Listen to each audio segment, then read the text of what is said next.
भारतीय परंपरा में ऐसे योगियों के बारे में बताया गया है जो हजारों साल तक पृथ्वी पर रहे। ऐसा कैसे संभव है? क्या योगी अमर हो सकते हैं? प्रश्न। सद्गुरु अपने यहाँ योगियों से जुड़ी कई ऐसी कथाएं हैं जो बताती हैं कि वे हजारों साल तक जीवित रहे।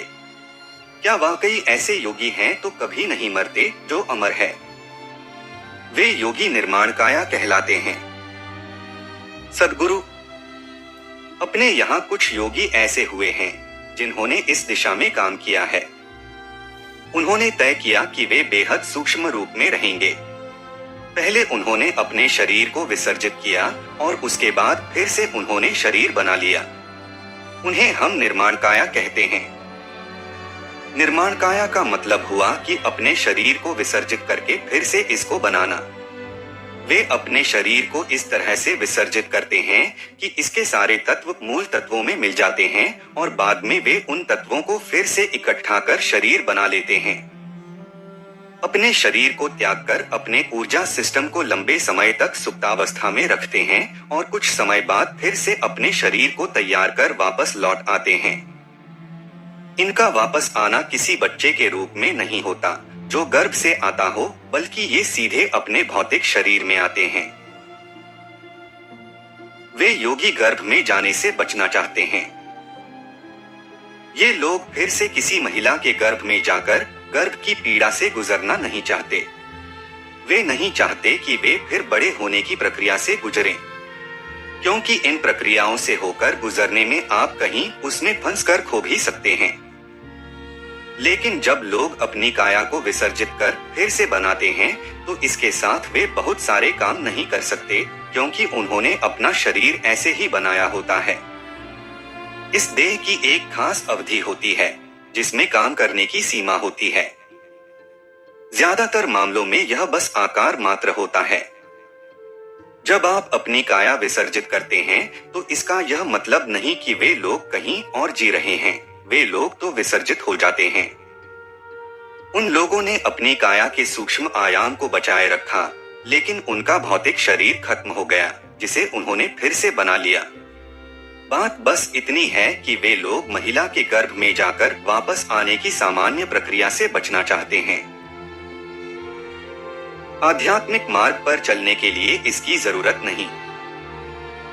ऐसी चीजें कुछ खास मकसद से की जाती हैं, लेकिन आध्यात्मिक मार्ग पर चलने वाले लोग ऐसा करना नहीं चाहते। वे लोग परम विसर्जन यानी परम मुक्ति की चाह रखते हैं, जिससे आपकी निजता, इंडिविजुअलिटी खत्म हो जाए और आप उस परम प्रकृति का हिस्सा बन जाएं। अगर आप अस्तित्व की सनातन प्रकृति का आनंद लेना चाहते हैं, अगर आप समय और स्थान से परे जाना चाहते हैं, तो इसके लिए आपको निश्चल स्थिर होना पड़ेगा। एक बार अगर आप निश्चल स्थिर हो गए तो फिर समय आपके लिए मायने नहीं रखता, वह निरर्थक हो जाता है और आप उस सनातन प्रकृति का हिस्सा बन जाते हैं। एक बार अगर आप सनातन का हिस्सा बन गए तो फिर आप बंधन मुक्त हो जाते हैं। एक बार अगर आप बंधन मुक्त हो गए तो फिर आपके लिए यहाँ वहाँ का कोई मुद्दा नहीं रह जाता। तब आपके लिए अभी और बाद में जैसी भी कोई चीज नहीं रह जाती और यह स्थिति परम मुक्ति का एहसास कराती है। आप समय और स्थान से मुक्त हो जाते हैं, यही परम मुक्ति है। यह जन्म और मृत्यु से आजादी है। निश्चलता, स्थिरता ऐसी होती है। अगर आप निश्चलता, स्थिरता को छू लेते हैं तो सबसे पहले आपके लिए समय खत्म हो जाता है।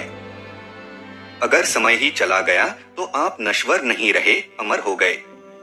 तब आप मृत्युंजय हो जाएंगे, जिसका मतलब हुआ कि आप मृत्यु से परे निकल गए। तुर्या एक ही समय में सोना और जगे रहना।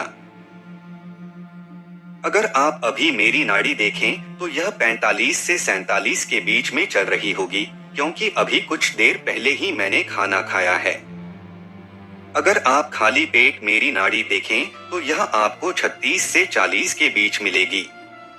यह कुछ ऐसा ही है मानो मैं अभी गहरी नींद में सोया हुआ हूँ। जब शरीर इस स्थिति में हो तो तनाव या थकान का सवाल ही पैदा नहीं होता। तब आपके जीवन में तनाव रहता ही नहीं है। तुर्या का मतलब है कि आप एक ही समय में सोए और जगे दोनों हैं, यहाँ तक कि आप खुद को सपना देखने से भी नहीं रोक रहे हैं। आप सपनों का आनंद भी ले रहे हैं। अगर आप ऐसी तुर्या की स्थिति में हैं, तो हम कहेंगे कि आप मृत्युंजय हैं। अगर आप अपनी नींद के दौरान भी जागरूक रहते हैं, तो आप उस समय भी जागरूक रहेंगे जब आपको अपना शरीर छोड़ना होगा। तो ऐसे आदमी के लिए मौत का सवाल ही पैदा नहीं होता। सोते समय मृत्यु का अभ्यास। जब आप आंखें बंद कर सो रहे होते हैं, तो नींद में जाने के आखिरी कुछ पलों में आप जागरूकता खोकर नींद में चले जाते हैं।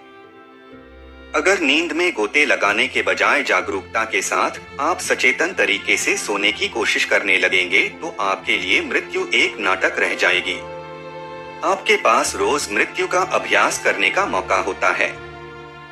अगर आप इस पल को संभालना सीख जाएं, अगर आप जागरूकता से नींद की ओर सचेतन तरीके से बढ़ने लगें, तो फिर मृत्यु का आपके लिए कोई मतलब ही नहीं रहेगा।